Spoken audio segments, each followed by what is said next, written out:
Ley de Ampère. ¿Listo? Esta es la ley de Ampère. Es la forma simple que tiene, ¿no? Esa integral con ese círculo significa circulación. Una integral calculada a lo largo de una curva. ¿Listo? Y es integral de línea B.dl. Se llama circulación de B o circulación del campo magnético B. En general se puede aplicar para cualquier función vectorial, ¿no? Para poder calcular esa integral o esa circulación de B.dl, necesitamos conocer el B en todo punto. Si conocemos el vector B en cada punto de la curva C, el de L es un vector tangente a la curva, hacemos el producto escalar entre B y dl.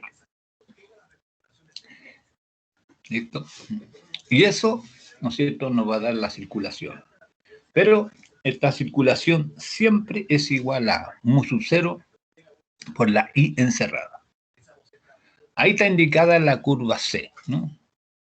Y esa región que está oscurecida ahí dentro de la curva es lo que se llama la superficie a través de la cual circula la corriente. ¿Listo? No tiene por qué ser una superficie plana, puede ser cualquier superficie que esté acotada por la curva C. O sea, tomamos una curva C, cualquier superficie que esté acotada por esa curva es tal que mu sub 0 multiplicado por la corriente que la cruza es igual a la circulación de B, ¿no? Esto, como les dije en el módulo anterior, ¿no?, es válida para conductores y trayectorias de cualquier forma. ¿Listo? Ahora, es posible, ¿no es cierto?, que la I encerrada sea 0, o sea, que no haya corriente a través de la superficie. En ese caso, la circulación es 0. ¿Listo?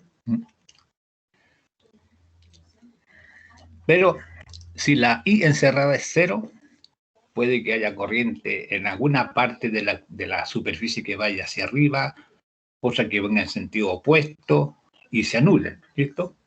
Porque cuando habla de la I encerrada, habla de la corriente total que pasa por el interior de la curva.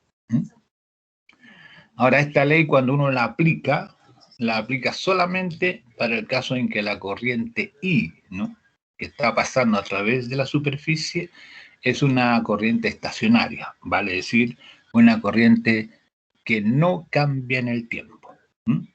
De eso hay que estar siempre así cierto, ¿no? A veces, ¿no es cierto?, también la corriente I encerrada no tiene por qué ser una corriente que vaya en un alambre, ¿no? Puede ser una corriente que vaya, por ejemplo, a través de un cilindro, a lo largo del cilindro, ¿eh? Que esté distribuida a lo largo del cilindro. Y no tiene por qué ser constante esa corriente no tiene que ser la misma en todo punto del cilindro, ¿no? Entonces, en ese caso, ¿no es cierto?, si la corriente I está distribuida por el interior, por ejemplo, de un cilindro de radio R, ¿no?, entonces tenemos que hacer uso de la última expresión que está abajo, I igual integral de superficie de J.n tongos de A. Tenemos que conocer el J, ¿listo?, en cada punto interior del cilindro o del cuerpo donde está circulando la corriente. Y esa integral de J.n tongos de A, integrada sobre toda una superficie, nos da la corriente I a lo largo o a través de la superficie. ¿Ven? Entonces, ese I encerrada puede corresponder a esa expresión también y se puede calcular como esa expresión. La última que está escrita ahí. Vamos a ver un ejemplo particular de este, ¿no?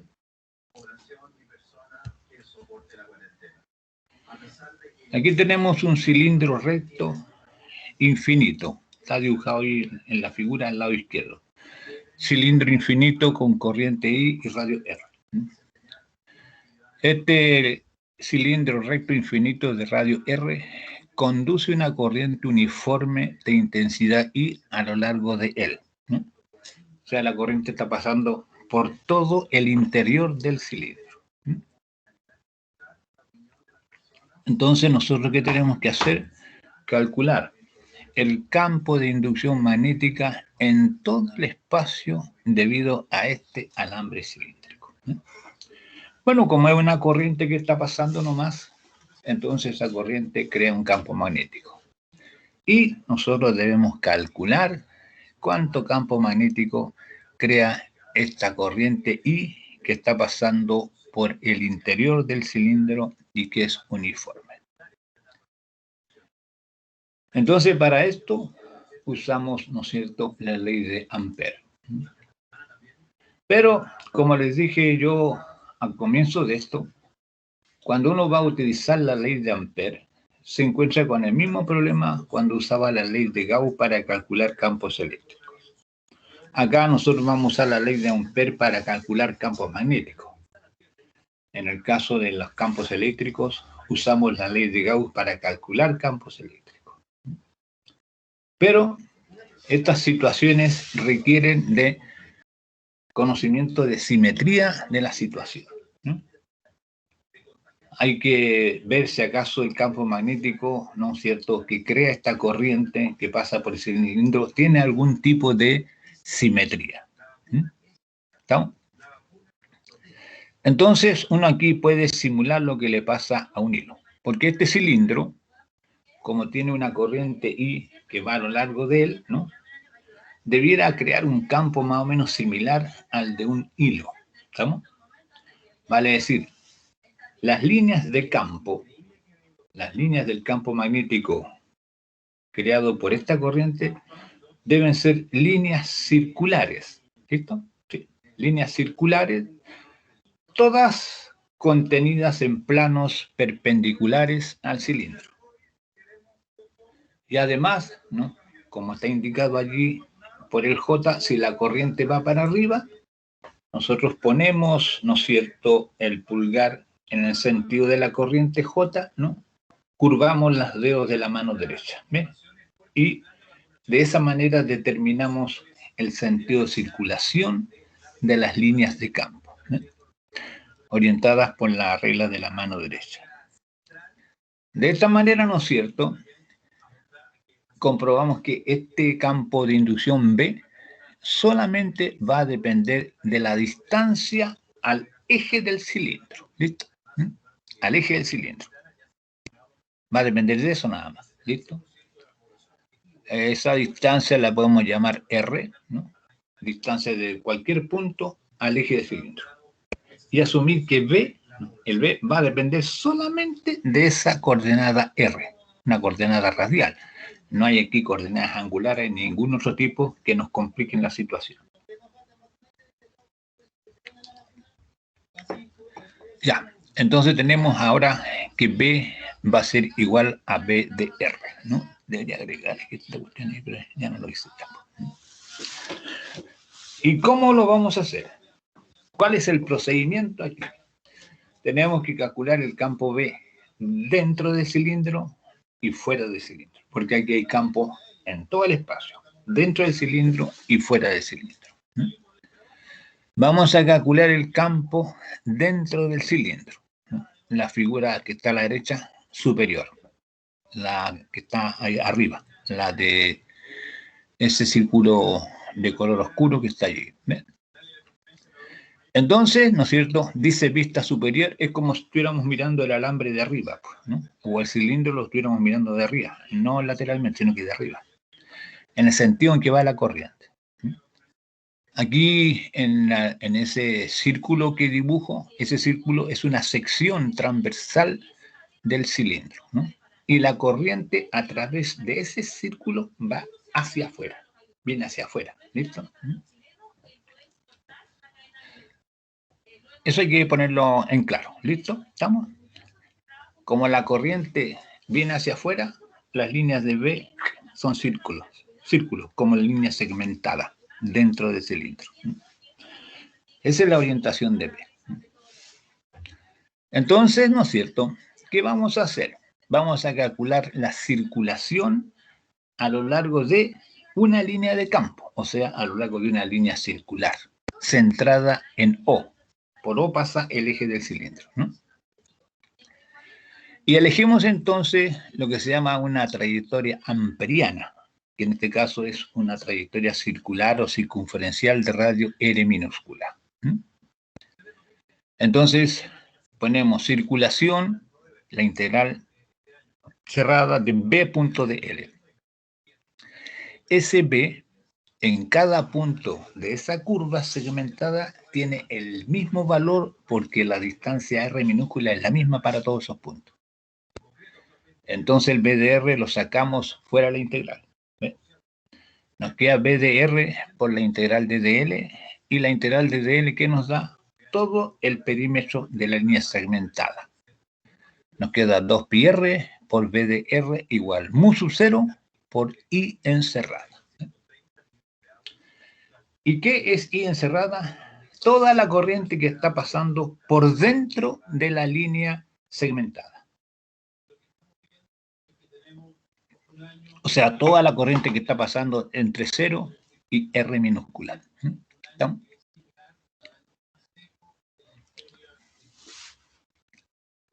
Esa I encerrada, la I que está encerrada por esa línea circular, ¿no?, segmentada, será igual al vector J por A, ¿listo? J por A es el área encerrada, digamos, por la línea segmentada.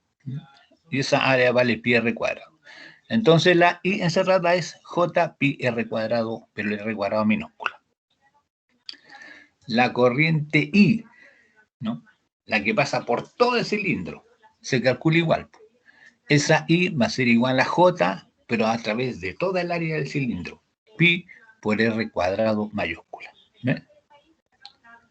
Entonces, dividiendo I encerrada por I, ¿no?, entonces obtenemos que I encerrada es igual a I, paréntesis, R minúscula partido por R mayúscula al cuadrado. ¿Eh? Se cancelan los J.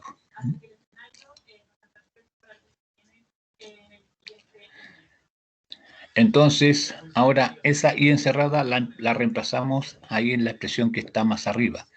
2πr por B de R igual mu sub 0 por I encerrada. Despejamos el B de R y este B de R nos da mu sub 0 I partido por 2πr cuadrado, ¿no?, y por R minúscula. ¿Estamos? ¿Ven? Listo. Eso le da el campo dentro, ¿no?, dentro del cilindro. Va aumentando linealmente con la distancia R. En el eje del cilindro, en el eje significa que R minúscula es 0, el campo es 0. O sea, en el centro del cilindro, en el eje que va por el centro del cilindro, el campo es 0. Pero a medida que nos vamos alejando hacia la periferia del cilindro, el campo va a ir aumentando. Cuando lleguemos a la superficie, cuando R minúscula igual R mayúscula, el campo verá mu sub 0i partido por 2πr, que es el valor que hayamos tenido para el caso del hilo.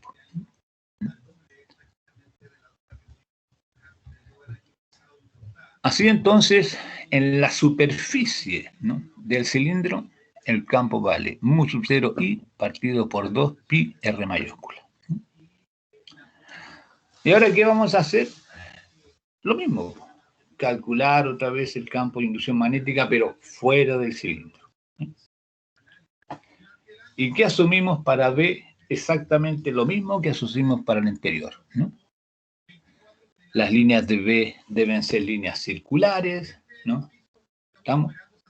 Que están centradas en el eje del cilindro, van rodeando el cilindro, pero ahora van por afuera, ¿listo? Círculos que van por afuera.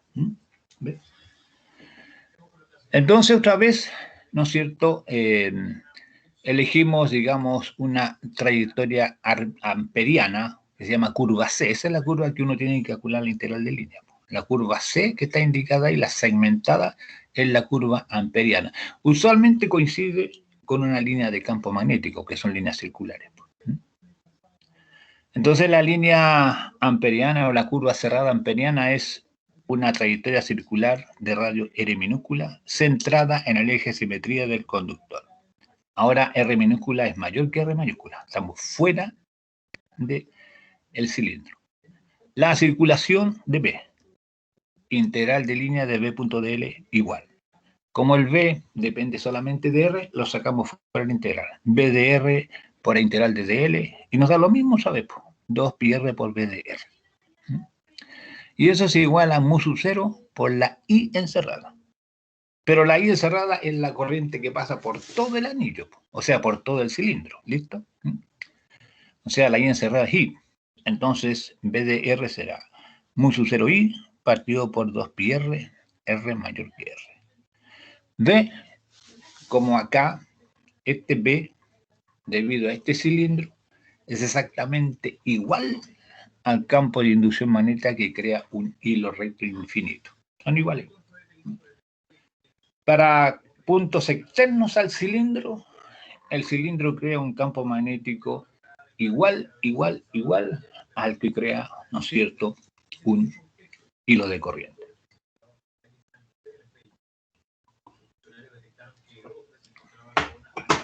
Muchos resultados se van, digamos, repitiendo, ¿no?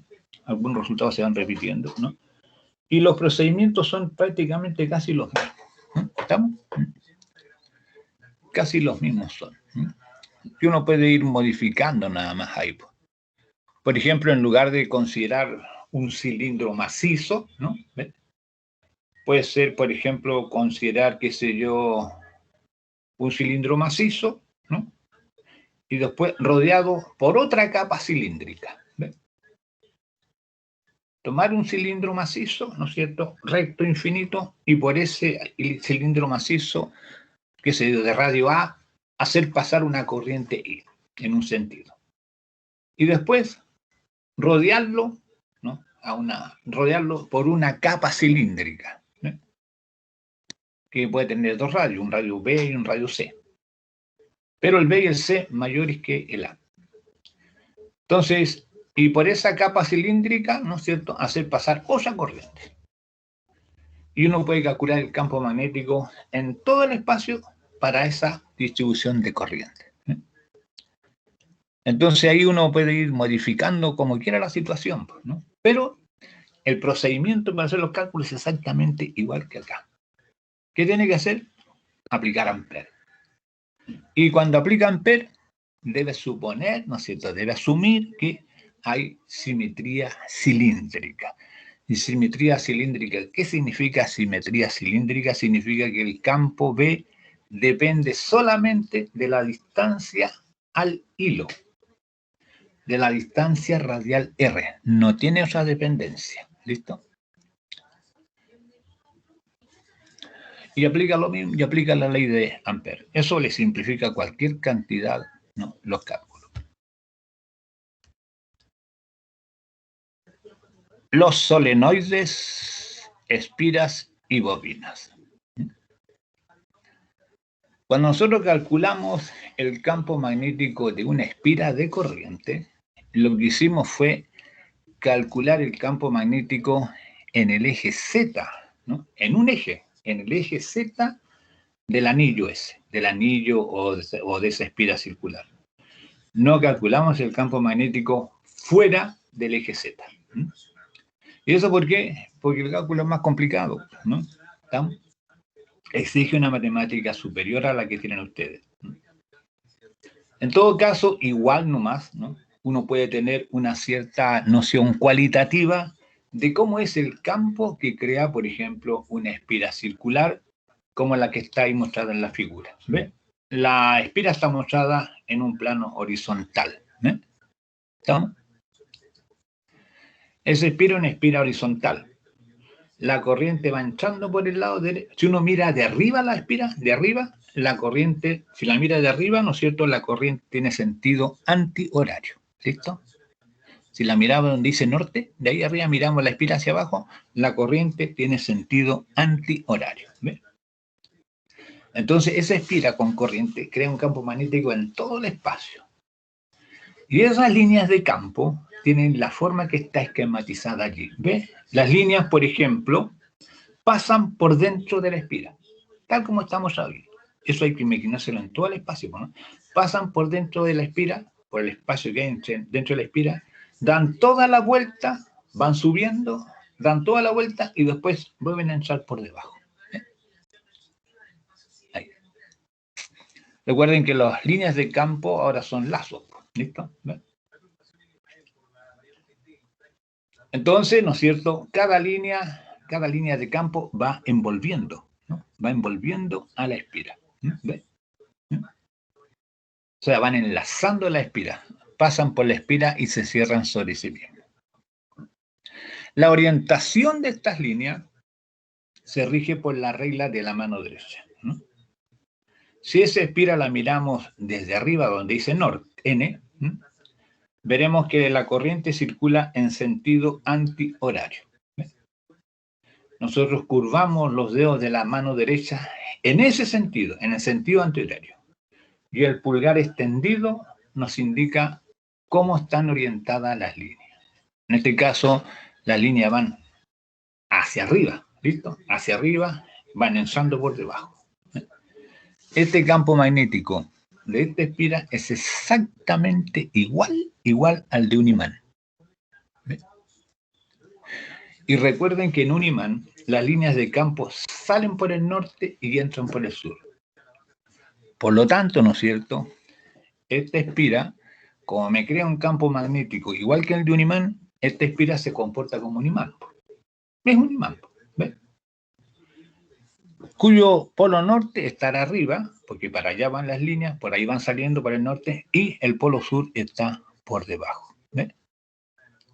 Así entonces, toda espira que comporta una corriente, o que transporta una corriente, crea un campo magnético en todo el espacio. ¿Listo?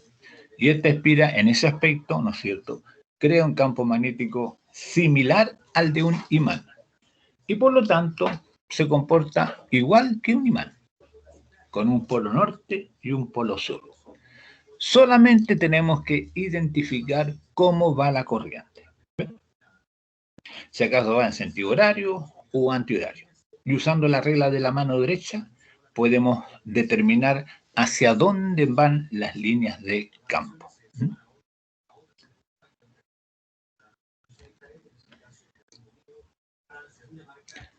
Esa es más o menos la idea general, ¿no?, de una espira.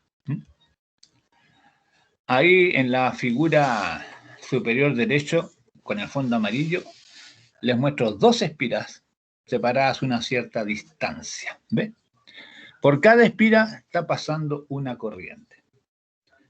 Cada espira me crea un campo magnético. Cada una de esas espiras que están allí en la figura, no es que están los puros puntitos negros, nomás hay dos puntitos negros a la izquierda, dos puntitos negros a la derecha. Esos son por donde entra la espira y por donde sale. Me crean campos magnéticos igual que este. Cada espira me crea un campo magnético igual que ese. ¿Ve? Entonces, la espira izquierda y la espira derecha. ¿Ve? Estos campos de estas dos espiras se superponen, ¿ve? Se suman y me dan ese campo resultante. ¿Eh? Usted puede observar que el espacio que hay entre las dos espiras, entre el espacio que hay entre las dos espiras, las líneas de campo están muy apretadas, muy juntas. Hay mayor densidad de líneas. El campo en esa parte es más intenso. Aumenta la intensidad. Pero si nos alejamos de la espira para arriba o para abajo, o hacia la derecha o hacia la izquierda, el campo, las líneas de campo están más separadas. Lo que indica que, ¿no es cierto?, el campo va disminuyendo.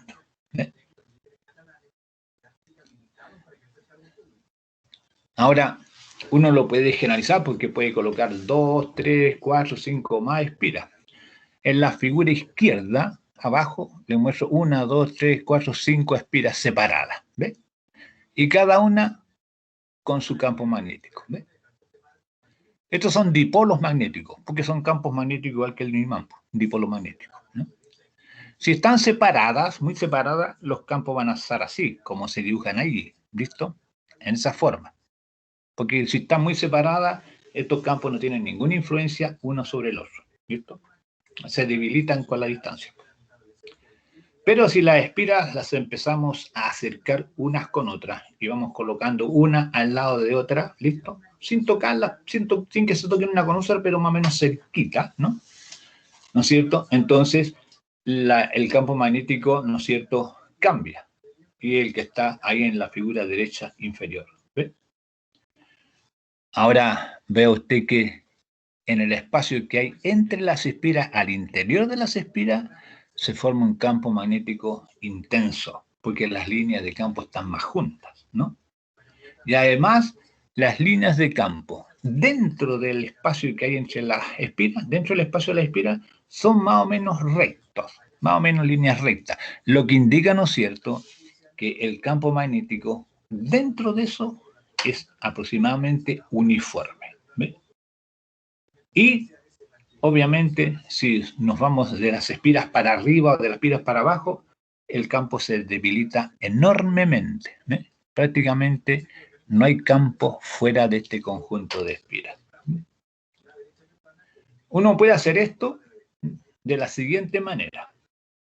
Toma un alambre delgado, ¿listo?, galvanizado y aislado, exteriormente aislado. Hay barnices aislantes elípticos, ¿listo? Y ese alambre lo va enrollando en torno de un tubo de, qué sé yo, de madera, ¿listo? ¿No? Y le da varias vueltas, sí, varias vueltas. Y entonces toma una batería y el polo positivo lo une a un extremo de ese alambre y el polo negativo al otro extremo del alambre. Entonces, ese alambre que va dando vueltas por sí mismo en forma circular es lo que se llama una bobina o solenoide. Y cuando la corriente va circulando por ese alambre, forma este campo que está aquí a la derecha abajo. ¿Ves? Un campo magnético prácticamente uniforme e intenso dentro, ¿no es cierto?, de él. Un solenoide no es nada más que eso, ¿no? Un conjunto grande de espiras, ¿no?, muy próximas unas a la otra. Ahora las espiras pueden estar tocándose unas con otras, pero para evitar que las corrientes, para evitar los cortocircuitos entre ellas, ¿no es cierto?, esos alambres siempre se hacen con un aislamiento eléctrico. Evitar el contacto íntimo entre un alambre y otro. Así se van generando las bobinas, y las bobinas tienen cualquier cantidad de aplicaciones en los circuitos. Ahí está. Ahí está dibujado un solenoide, ves el color violeta. Mire cómo está orientada la corriente I. ¿Ve? Así. Si como la corriente está orientada de esa manera, ¿ve?, tal como está indicado ahí en la figura superior, ¿eh?, ¿no?, el campo apunta dentro de esa bobina o dentro de ese solenoide, el campo apunta de izquierda a derecha.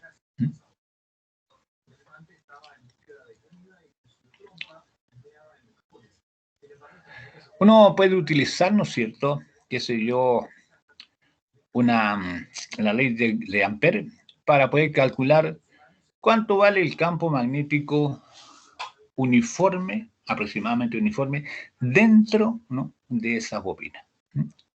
Entonces abajo está, digamos, indicada la bobina, ¿no? ¿Ve? Por la parte de abajo dice I saliente, la corriente va saliendo por ese lado de la bobina. Y por otro lado de arriba va entrando. ¿Ve? Ese es el sentido de la corriente. Va saliendo por abajo y va entrando por arriba.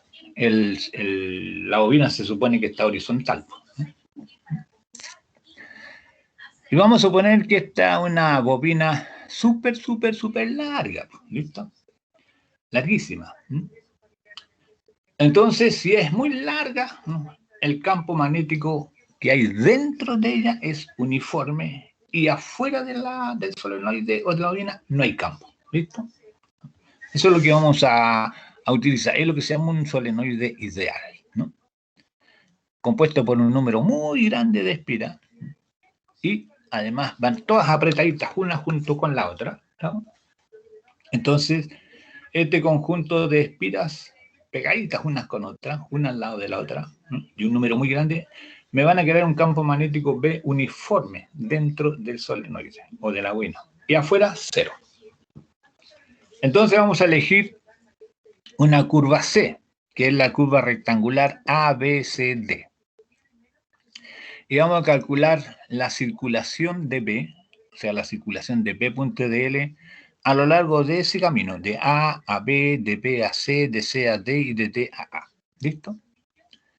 Entonces la circulación la calculamos. Primero, integral de línea de A a B de B.dl.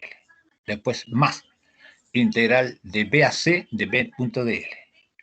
Más integral de C a D de B.dl y más integral de D a A de B.dl. Lo colocamos por tramos, ¿listo? Vamos separando. La primera integral, la integral de AB de B.dl, ¿no? El B, eso está dentro del solenoide. Y dentro del solenoide el B es constante. Entonces nos va a quedar simplemente B por H. H es el largo de A a B. Después, en el camino BC. En el camino BC, el de L es vertical. El vector de L es vertical. El elemento diferencial de L es vertical. Y el campo es horizontal. El producto punto B.dl es 0. Entonces la integral de B a C es 0. La tercera integral de C a D de B.dl, esa es 0 porque afuera, porque está fuera del solenoide y afuera no hay campo. El B es 0. Y nos queda la última, la integral de D a A de B.dl. Otra vez aquí el vector diferencial de L va para abajo, vertical hacia abajo. El B es horizontal. Como son perpendiculares, el producto es 0. Producto punto es 0. Entonces nos queda simplemente la circulación igual a B por H. ¿Bien? Esa es la circulación. Y eso va a ser igual a mu sub 0 por la I encerrada. ¿Listo? Entonces, ¿cuántas líneas están encerradas por esa curva? ¿Cuántas líneas están encerradas por esa curva? ¿No? Toda la cantidad de espiras que pasen a través del rectángulo ABCD. ¿Ven? O sea, cuánta corriente está entrando a través de la superficie ABCD. Es la corriente que llevan las espiras que están pasando por dentro del rectángulo ABCD. ¿Listo? Entonces va a ser igual a N mayúscula. Vamos a suponer que hay N mayúscula, digamos, espiras que están pasando por dentro del rectángulo. Multiplicado por I, ya que cada espira tiene una corriente I, la corriente total que pasa es N por I, ¿no?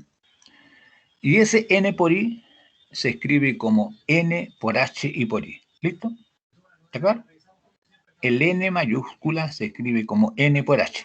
Ese N minúscula es número de espiras por unidad de longitud. El N minúscula indica número de espiras por unidad de longitud. Y si lo multiplicamos por H, ¿no es cierto? Entonces nos va a dar el número N grande. ¿Ven? Así, si el vector Z apunta hacia la derecha, ¿no? ¿Vamos? Y la corriente está entrando por arriba, ¿ves? Está saliendo por abajo, el B vale mu sub 0 en I catongo. ¿No?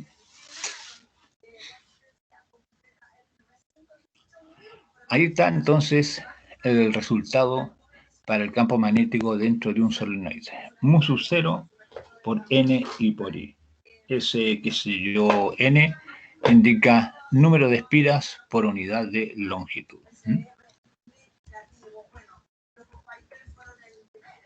Y como última aplicación de la ley de Ampère, puede establecerse el campo de un toroide. Un toroide es un solenoide, ¿no? Pero en lugar de hacerlo recto, lo vamos curvando hasta formar hasta dar una forma circular, como está ahí, ¿ves? ¿No? ¿No? Ahí está indicado, representado el toroide. Es un solenoide que se cierra sobre sí mismo.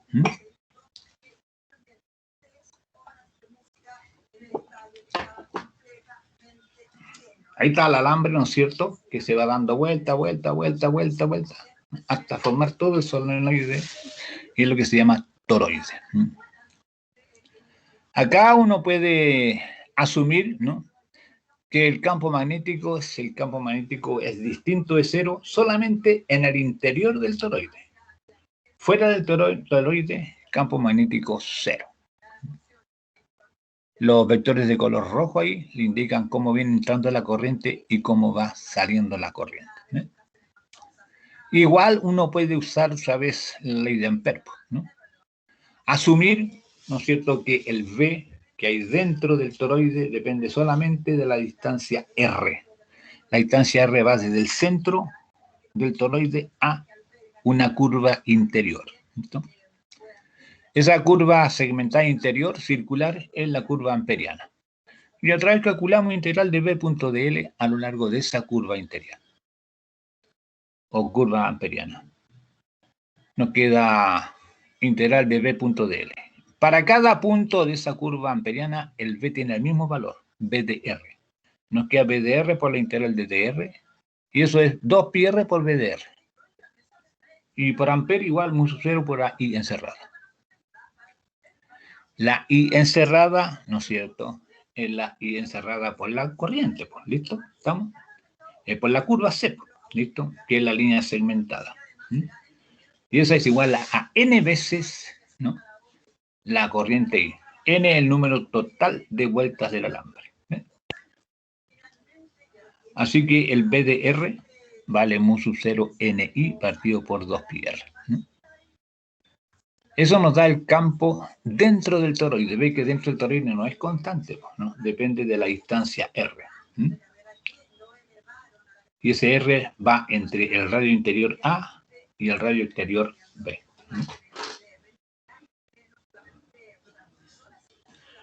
Ahí entonces hay varios ejemplos, ¿no?, de aplicación de esta ley de Ampère, ¿no?, ¿estamos?, para poder calcular campos magnéticos, ¿no?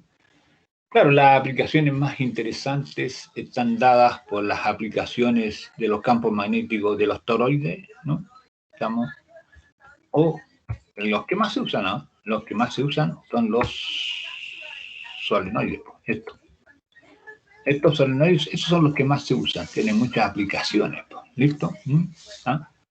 Entonces, prácticamente casi todos los circuitos eléctricos tienen estos solenoides o estas pequeñas bobinas insertas ahí en el circuito, ¿no? Un circuito eléctrico básico, por ejemplo, es el circuito RLC.